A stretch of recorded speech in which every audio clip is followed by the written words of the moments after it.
Joining me now to discuss how the Belt and Road Initiative is evolving is Han Hua. She is the president of the Beijing Belt and Road Cooperative Community. And let me just warn you, we're going to keep our eye on that airport in Beijing. And when Vladimir Putin comes off the plane, we may go back to the image. So I may have to interrupt you. But just give me 10 years on what the legacy is so far, the Belt and Road effort, in your estimation. In my opinion, for many Chinese, when we say Belt and Road, there is a Chinese proverb saying that if you want to get rich, you need to build road first. So road is a road, a physical road in our mind first. But now I think for many Chinese, the road has become a platform where many countries can work on this platform to inch their own people's prosperity and development upon this road and upon this platform, so people can figure out and think of brainstorming for many initiatives, many projects to work together. So I think this is for after 10 years of Belt and Road Initiative, many legacies have been built, such as the infrastructure building, such as the trade and economic integration, even the people-to-people exchange, like Chinese people, a culture exchange with the most faraway region in the Latin America. We have a lot of this kind of people-to-people exchange between China and Latin American countries, such as soccer, sports, people training, as well as among other academic exchange. So these are the legacies everywhere. We're talking a little bit about legacy. Let's talk about the landscape, because it's certainly changed. 10 years ago, things were much different. Today, you have conflicts in Ukraine, now the Middle East. There's been this economic downturn that's really kind of crippled a lot of countries around the world. That's, of course, after a global pandemic. So the change has been pretty dramatic in the last 10 years, a lot of adversity on the world stage. So how has BRI evolved in this environment, do you think? Oh, okay. BRI's development and evolution cannot be developed without the ignorance of, overlook of the global landscape or geopolitical change. So it has been ups and downs. Before 2015, I have to say BRI has been going on in a very fast-moving speed, such as many bilateral agreements and multilateral agreements have been reached, especially between China and the Southeast Asian countries. Many economic cooperation parks, even the cultural parks, and also the big projects like the railroad building projects were negotiated and agreed during that period of time.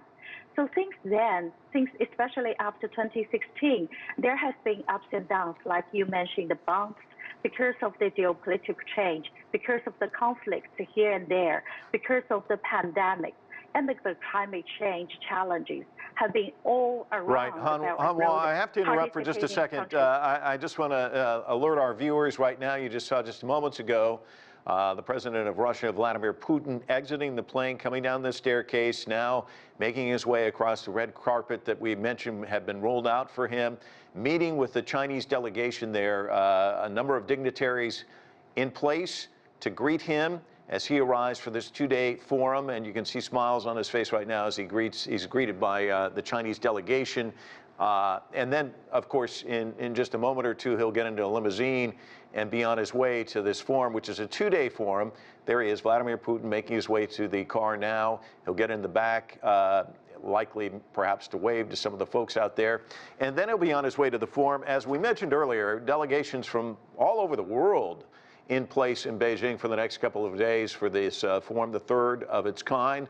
BRI, as we know, 130 countries involved in it, and Vladimir Putin just did an interview with Wang Guang, our colleague in Beijing, where he talked about the importance of the Belt and Road Initiative.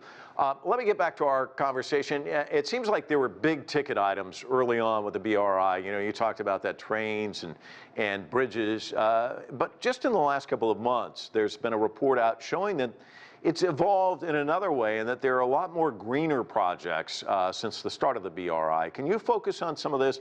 We're talking about renewable energy, solar, hydropower, wind projects. It's become very important, hasn't it? Of course, it is. And I think it should be the main focus for the next decade, the BRI development. In addition to this infrastructure development built upon, in the past decade, the next step of the BRI's next pivot direction, in my opinion, should be more software development, including but not limited to this digital Silk Road, green development, financial cooperation, trade and economic integration.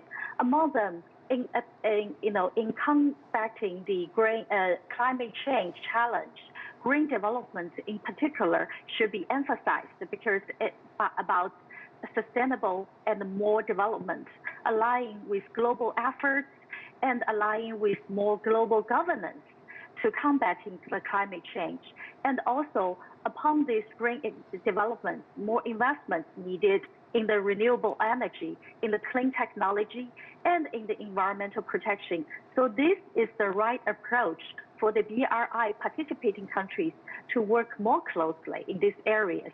And also for the green development, we need more financial cooperation, more suitable and sustainable financial arrangements among the participating countries.